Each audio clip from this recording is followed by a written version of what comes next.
think this thing is 50-50 because Utah still has home court advantage, and Utah has been the best home team in the regular season this entire year. They're 31-5 at home in the regular season, and on the road, they had the same road record as the Indiana Pacers, who didn't even make the playoffs in the East. So they're a very different team in Utah than they are anywhere else. Add to that the possibility of Mike Conley coming back. Clearly, they miss him. Then we all saw, I hope it's nothing. Everybody is saying that it's nothing, but we saw Kawhi Leonard kind of aggravate his knee yesterday. Hopefully, that's not an issue, but you got to maybe look at that. Paul George has clearly unlocked himself, and he's playing great, but can you count on him to do that every night? And then here's the other thing, Marcus Morris. Marcus Morris, you can argue to some degree that even though he's clearly not their best player, that the Clippers have gone as he's gone to some degree in these playoffs. Well, he is great at home, 50% as a three-point shooter in Staples Center during the postseason. On the road, 20% as a three-point shooter away from Staples Center. He's 1 for 14 from behind the arc in this series against Utah on the road. So, I got the Clippers winning it in 7, but I don't think they can relax and feel like we've got control of this series. I agree with you, Chris. All the Clippers did was hold serve at home. Utah held serve at home. Clippers needed to hold serve at home. They did. But the Clippers, for them to win this series, what are they going to have to do? They're going to have to win a road game. There's no other way around it because the luxury that they had versus Dallas is that they had home court. Well, they don't possess that in this series. And I do not believe that the Jazz will play as sloppy in the first at home as they did the first 2 games.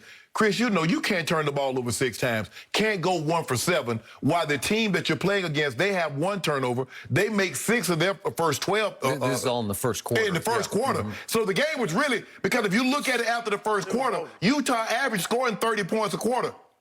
But that's not good enough because you're behind, so you're playing catch-up. Well, when you're turning the ball over and the team is knocking down threes and they go to the free throw line 7 times and make 6 of them, well, you're in a world of hurt. So you're going to have to do a better job of taking care of the basketball, better job of playing defense without fouling. You can't put Kawhi and PG on the foul line as much as they've done in these past 2 games. That's a big thing. And they're gonna have to get more from Jordan Clarkson. And you look at Bogdanovich's and you look at Ingles' numbers. But Chris, you know this: if I'm down 24 and I make a 3, I'm still down 21.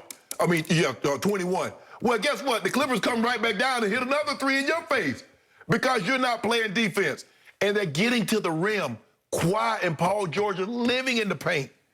They're gonna have to clean that up. I'm not worried. I feel good. Skip and I got another case and a half, 2 cases due. Donovan's going to go for 40, and they're going to go back to Staples. I think they play again on Friday, up 3-2. And I say you are whistling through your own graveyard. Okay. I beg to differ with both of you. You are still underestimating the Clippers. You are still trying to see the Clippers as last year's Clippers or historical Clippers, that Clippers routinely fail when you least expect Clippers them to gonna fail. clip. Clippers gonna clip. That's what they do. How about last week's Clippers? Skip, how about last week's Clippers? We thought we knew where they were at Dallas, and we didn't. Okay, let us count the ways of last week. Game 1, they led by 13.5, and they should have closed the deal, but they did not. But they still wound up with the last-second shot to tie that game. Game 2 at Utah, when that place was an insane asylum, and Utah was making three-point shots out of its mind from the top of the Wasatch Mountains. And what happened? From mid-third quarter to mid-fourth quarter, the Clippers went on a 46-23 run in that insane asylum and took the lead by 2 on a Reggie Jackson 3, and then they did fall apart. But they showed you they flexed their firepower. They came home game 4 and dominated. Last night, they dominated the first quarter and showed you they're just clearly the better team. They're different than last year's team because things are changing. Paul George, as Ramona Shelburne wrote on ESPN.com yesterday, is becoming the point guard. He's becoming the offensive leader in that he's the one who attacks the paint. He's the one who sets up Kawhi. He's the one who ran the show last night and drove them home. He closed that game when it was getting a little bit dicey because there's no team in the league I would fear more down 30-13 after a quarter than Utah. Because listen, Utah can just flat out rain threes on you. They led the league in three-point makes, obviously, and in three-point takes.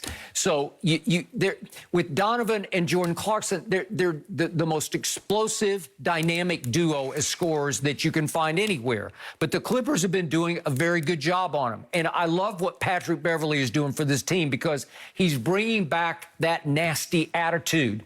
He bothered Donovan Mitchell last night. He got up into him. He annoyed him. He irritated. He got under his skin.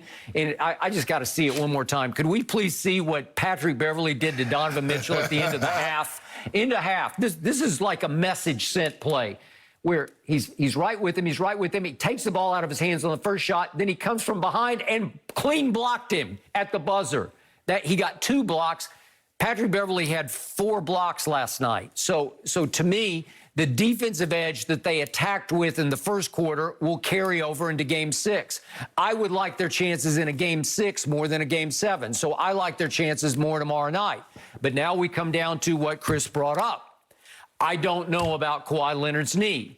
I've had a long, painful history with Kawhi Leonard because he listens to his body, to me, to a fault. He listened to it in San Antonio to the point that he quit on my Spurs. He didn't quit. He had a thigh bruise, deep one. Yeah, thigh bruise. That's all he had. He had a thigh bruise. Tony Parker tore his quadriceps muscle and said his injury was 100 times worse than Kawhi's.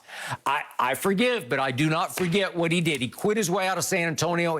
God bless him, he won a championship in Toronto, and I believe he's going to win another one this time with Paul George and the Clippers. I think it's set up. It's right on schedule, but he's got to suck it up and tough it out in Game 5. And he pulled himself out of the game last night with 4.5 minutes, 4:35 left.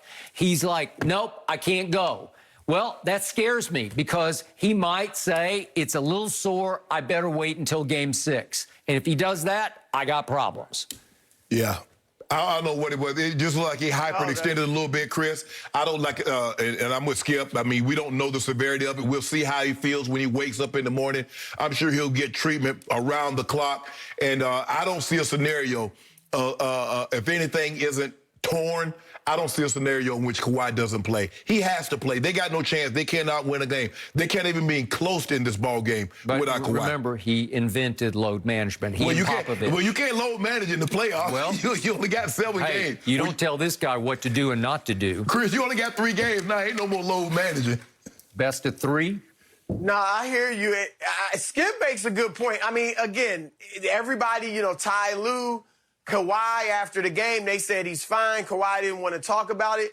But if it were a situation where it's bothering him a little bit, I could see him being like, look, let me get right for Game 6. Yep. If we still got a little cushion, let me get right for Game 6. I got to throw this out, too, guys. Ty Lue, he deserves some credit for what he's really in this entire postseason. Yep. Yeah, he is coach. Look, with all due respect to Doc Rivers, Ty is making the adjustments that Doc didn't make last season in the playoffs, whether it's changing the starting lineup, changing the rotation. Yep. Obviously, they went to zone defense at times against Utah. And he's not afraid to bench some of the strongest personalities on the team. It was Pat Beverley last series. Yep. And this series is Rajon Rondo. And Rondo didn't even dress, Chris. All he did in Cleveland, right, so all he did with the championship in Cleveland, obviously he gets credit for that. But I'm more impressed with what I see now from Ty Lue than what I even saw in Cleveland because he had LeBron, obviously, to do a lot of it on the court. So he's really done a tremendous job coaching this team. So, Chris, from what you know about... And even the Paul George thing, Skip, that you mentioned. Go ahead.